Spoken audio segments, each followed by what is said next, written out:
Hey everyone, it is Jason. This Dad Reads. I'm here with another author interview for you today, and I want to introduce you to Anne. I'm going to give her an opportunity to introduce herself. So, Anne, tell us who you are and why we're chatting today.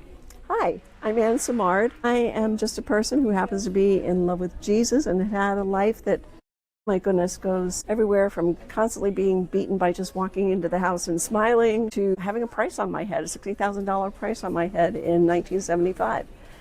So I've been through a lot, and through it all, I have survived. I've tried many times to commit suicide, thought I'd do enough methamphetamine that my heart would blow up. Well, obviously that didn't work. And I've just learned to know that there is hope, there is light, there is love, there is truth, and wherever you find it is awesome, because that's what I want for all of you. And that's who I am. I'm not about me, I'm about you. And I can attest to that. Like we just met today, but we started our greeting with a big hug, right? Like that's what we started our time together as. So how has it been going today so far? It's very interesting.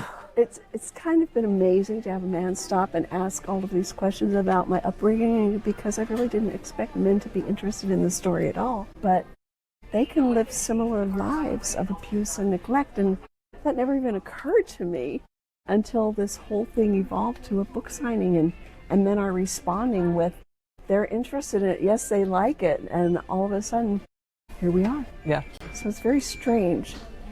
Is it fun, like getting to share yourself and your book with people like face to face?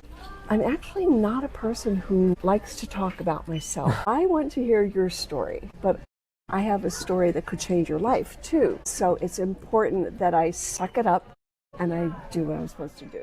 Like I said before we were filming, like you are the author of...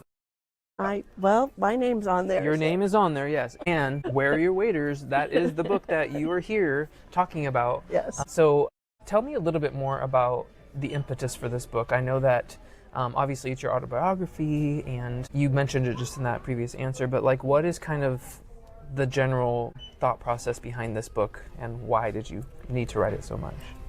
For many years, as I said previously, I wanted to write, and it was just that I needed to let my pain out, but it was too overwhelming. And then suddenly one day it was like, it's just a story. There's no longer emotion, it's just a story. You've forgiven everybody that needs to be forgiven. You've forgiven yourself. You've done the work.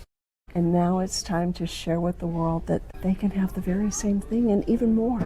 You've mentioned a couple times that this story just came pouring out of you. So I want to hear a little bit about that. But also, like, was there any part of this process that was difficult for you? I know part of the reason behind this book was the difficult part, but like, or was this process just the easiest thing that you've ever done?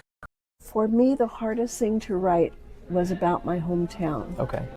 There are a few people there that I love dearly, but there is such a dark spirit over that place. And people are mean and nasty and unforgiving, and mostly alcoholics and drug addicts. And it was a terrible place, but I moved there with my son when he was just an infant to take care of my mom, and was stuck there. So that was really the hardest thing to write about. And to keep his name out of the book, to protect him. So many things in the world today is like trigger warnings. I don't know how familiar you are with that, but it's basically like letting people know that the contents of this book might be X, Y, or Z. But I feel like that is sometimes so much part of the story that like you have to do that. So if there's people who might be triggered by reading this story, like what would you say to them? Like why do you think it's important that someone who might be in a similar situation to you or might have past experiences should pick this up? That's a tough question, Okay. Because even on my website, I wrote a blog about triggers. And anything that's been traumatic to anyone, simplest little thing can be a trigger. Right. Picking up a salt shaker can be a trigger. Sure. And I would never want to hurt anyone. And I pray that this book never does any damage to anyone, is never a trigger, but they only see it as a story that they can draw hope from. What would you say to people who might have a totally different belief system than you, or might not share your same thoughts as they're reading this book? Like, what is your message to them? I immediately thought of, my closest friend is a pagan, and I am like a Jesus freak. And we are so close, it's unbelievable. Because the message, no matter what your faith is, the message is love. Good. There's love, and you can find it for yourself, and I want that for you. That's awesome. Well, and I think also too, you were just saying it, like this message is for everyone. Like it's from a female perspective, but there's men who've come up today, and Yes. I'm a guy talking to you about this. So I think it's a universal message of love. I love that you said that. So I think that's a great way to kind of like talk about what the journey you went through is and what everything about this book is. Yeah, exactly. And that's how I try to live. I try to live in love. And no matter what, I'm getting to the point that I'm able to stop the thought. Because if I stop the thought, I have no opinion, I have no prejudice. I can't say it, I can only love. And that's my goal. What would you say to someone who doesn't know anything about you, doesn't know anything about your journey, walks up to the table today, walks into a bookstore, stumbles on your website, sees some of this out in the world? What would you say to them to encourage them to just maybe learn a little bit more about you and your story?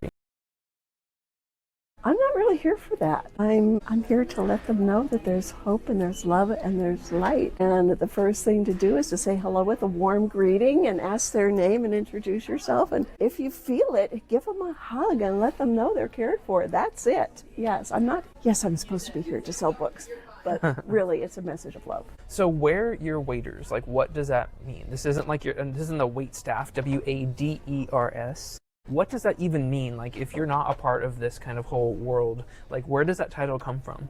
While I was visiting a friend who I visited very often, and I just happened to look around the apartment one night and there's a set of waiters hanging from a window. So I questioned it. And he said, well, yeah, they've been there forever. And I've been going to visit him for 2 years. I went home and all of a sudden it's like, that's the title. I could never find a title that fit. But because you've got to get deep in the water, and this is a very deep story, Where Your Waiters was absolutely perfect. Yeah. So what does that symbol mean? Like are you commanding people to wear their own, or are you saying this is what I did? So like what does that symbol mean? Like are you arming yourself? It means that if you want your life to change, you've got to go deep. It's not going to be easy. It's not going to be now. It's going to be some work, but in the end, it's totally worth it. That's awesome. Well, we are here in Eugene, Oregon today at Barnes & Noble doing a book signing. So what does it mean to kind of be out here, your books on the table, talking to people, engaging with people? What does it like mean? What is your emotional response to this? A little heart flutter. A little bit Fair. scared. Yeah, because I don't know what to expect, and this is actually my first time in Eugene doing anything other than going through the university property with my son. So it's a brand new experience for me. And it's kind of cool to see the people come in and look and try to read their faces and their expressions and see, are they going to stop, aren't they? But Yeah. it's just exposure for, if you want it, here it is. Excellent. Well, if you want to learn more, you can definitely check out Ann's website. I'll be linking everything in the description of this video. And thank you so much for having me today and just sharing your story and just getting to know you. And I think a lot of people are going to be touched by the message that's in these pages. Thank you, Jason. And if I can close with a line from my favorite movie, Project Hail Mary, whoop, there it is. Excellent. Thank you. You bet.